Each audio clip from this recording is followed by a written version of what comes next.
saya tidak punya rasa takut apa. Saya tidak berpikir ke depan jadi apa. Saya tidak berpikir apakah saya populer atau tidak. Saya tidak berpikir apakah saya punya elektoral atau tidak. Tidak penting bagi saya. Bahkan saya tidak berpikir tentang keselamatan nyawa saya. Saya hanya berpikir sebagai titah prajurit Siliwangi, saya ingin memperlihatkan di tanah Sunda ada pemimpin yang membela kepentingan rakyat. Jadi ideologi. Karena ideologi saya tidak takut. Kenapa? Karena ini harus kita lakukan.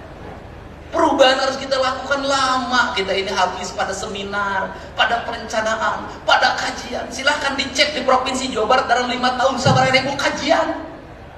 Bahwa gak. Silahkan di kabupaten kota ada berapa ribu perencanaan. Karena di pemerintahan ini ada proyek perencanaan. Proyek perencanaan. Perencanaannya ayat duitnya serapren sama Allah. Ini penting. Negeri ini memerlukan seperti ini hari ini. Nah, untuk itu apa yang kita mimpikan? Ya, yang kita mimpikan di ajaran Siliwangi itu go green itu simbiosis mutualisme itu. Di negara Siliwangi itu ya sungai harus bersih. Kalau sungai harus bersih judulnya juga cai. Kalau sungai harus bersih sebenarnya teologinya itu harus melahirkan tata bangunan. Tata bangunannya harusnya lahirkan IMB. Kalau dulu, nah harusnya rumah itu menghadap sungai, bukan membelakangi sungai. Nah hari ini ya saya bongkar. Kenapa? Karena sungai tidak terlihat, sawah tidak terlihat. Seluruh Jawa Barat jalan rayanya dipenuhi oleh warung. Saya nanya Pak Wali Kota, Pak Gubernur, saya mau beresin BBWS. Itu warung-warungnya. Bapak nggak berani nertibin? Dari dulu nggak?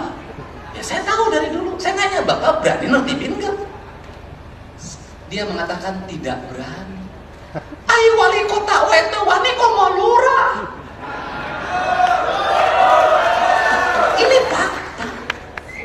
Nah, kalau seperti itu, apakah saya akan membiarkan? Tidak. Saya akan datengin, Pak. Saya akan ajak bicara. Kita kembali pada hak dan kewajiban. Itu milik negara. Kembalikan hak negara pada negaranya. Kenapa? Negara untuk kepentingan rakyat, bukan untuk kepentingan perorangan. Di Indonesia itu, di Sunda itu harus dimulai dengan berani. Kenapa? Kalau tidak mulai, orang Sunda mah turut munding. Orang Cirebon juga sama, ada Sunda kene. Cuma ada 3 variabel kebudayaan di Cirebon. Ada Sunda Cirebon, ada Sunda asalnya dari Priangan, kemudian ada Jawanya Jawa Cirebonan yang dipengaruhi oleh kebudayaan dari Jawa Tengah. Saya paham itu. Nah, kenapa turut munding? Loh, orang Sunda itu kalau sudah dimulai deg beres, Pak, nanti juga ngomong kabeh jek aing. Nanti ada teman kita yang sahabat kita nanti ngomong, kita teh babaturan aing, wanian, diajar silat nanti aing, orang Sunda.